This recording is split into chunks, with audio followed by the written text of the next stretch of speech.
छत्रपति शिवाजी महाराज और मुगल सम्राट औरंगजेब का संघर्ष भारतीय इतिहास में एक महत्वपूर्ण अध्याय है। यह केवल दो व्यक्तियों की लड़ाई नहीं थी, बल्कि हिंदवी स्वराज्य की स्थापना और मुगल साम्राज्य के विस्तार के बीच एक महान टकराव था। शिवाजी महाराज का जन्म 19 फरवरी 1630 को शिवनेरी दुर्ग में हुआ था। उनके पिता शाहजी भोसले बीजापुर सल्तनत के एक शक्तिशाली सरदार थे, जबकि उनकी माता जीजाबाई धर्मपरायण और तेजस्वी महिला थी। उन्होंने शिवाजी को हिंदू धर्म, मराठा संस्कृति और स्वराज्य की भावना से प्रेरित किया।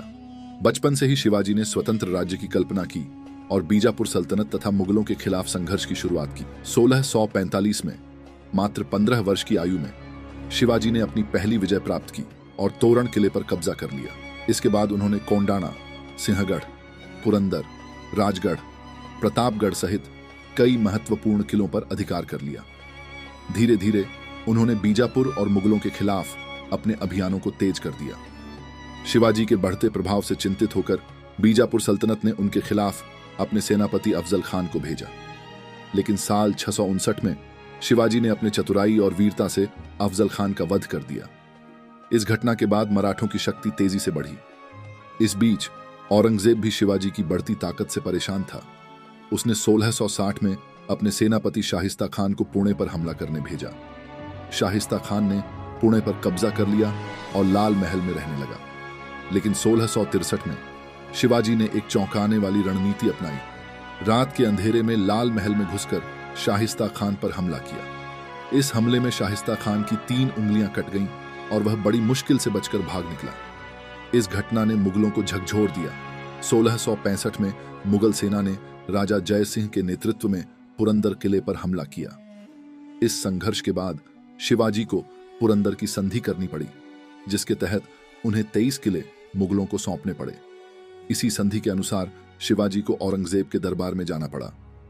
1666 में शिवाजी जब औरंगजेब के दरबार में पहुंचे तो वहां उनका अपमान किया गया और उन्हें नजरबंद कर दिया गया। लेकिन शिवाजी ने अपनी तीव्र बुद्धिमत्ता का परिचय दिया। उन्होंने खुद को बीमार दिखाया और फिर मिठाई की टोकरी में छिपकर आगरा किले से भाग निकले।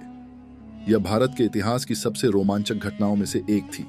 आगरा से लौटने के बाद शिवाजी ने मुगलों के खिलाफ प्रतिशोध की योजना बनाई। उन्होंने 1668 में मुगलों से संधि कर कुछ समय के लिए संघर्ष को विराम दिया, लेकिन जल्द ही 1670 में उन्होंने फिर से अपने किलों को पुनः प्राप्त करने का अभियान शुरू किया। 1670 में शिवाजी के सेनापति तानाजी मालुसरे ने सिंहगढ़ किले पर हमला किया। इस युद्ध में तानाजी ने वीरगति प्राप्त की, लेकिन मराठों ने जीत हासिल की। शिवाजी ने इस मौके पर कहा, गढ़ आला पण सिंह गेला। किला तो आ गया, लेकिन हमारा सिंह चला गया। शिवाजी ने मुगलों की समृद्ध व्यापारिक नगरी सूरत पर हमला किया और वहां से भारी धन संपत्ति लूटकर स्वराज्य की अर्थव्यवस्था को मजबूत किया। 1674 में शिवाजी ने रायगढ़ किले में छत्रपति की उपाधि धारण की और मराठा साम्राज्य को मजबूती से स्थापित किया। इस राज्याभिषेक से मराठा शक्ति को वैधता और नई पहचान मिली। उन्होंने एक संगठित प्रशासन तैयार किया, नौसेना को मजबूत किया और हिंदू संस्कृति एवं धर्म की रक्षा के लिए कई नीतियां अपनाई। शिवाजी महाराज को विशालगढ़ किले तक सुरक्षित पहुंचाने के लिए बाजी प्रभु देशपांडे ने अपने 300 सैनिकों के साथ मुगलों की हजारों की सेना को पावनखिंड में रोका। इस युद्ध में बाजी प्रभु वीरगति को प्राप्त हुए, लेकिन उन्होंने शिवाजी को सुरक्षित निकलने का समय दे दिया। शिवाजी महाराज का निधन हुआ, लेकिन उनकी विरासत को उनके पुत्र संभाजी महाराज ने आगे बढ़ाया। संभाजी बहुत ही वीर और पराक्रमी योद्धा थे, लेकिन 1689 में मुगलों ने उन्हें पकड़ लिया। औरंगजेब ने उन्हें इस्लाम कबूल करने के लिए प्रताड़ित किया, लेकिन संभाजी ने हार नहीं मानी और शहीद हो गए। संभाजी की शहादत के बावजूद मराठों ने संघर्ष जारी रखा। धीरे धीरे मराठा साम्राज्य और शक्तिशाली हुआ और भारत की सबसे प्रभावशाली शक्ति बन गया। 1707 में औरंगजेब की मृत्यु हो गई और इसके बाद मुगल साम्राज्य तेजी से कमजोर पड़ गया। दूसरी ओर मराठा साम्राज्य भारत के सबसे बड़े साम्राज्यों में से एक बना।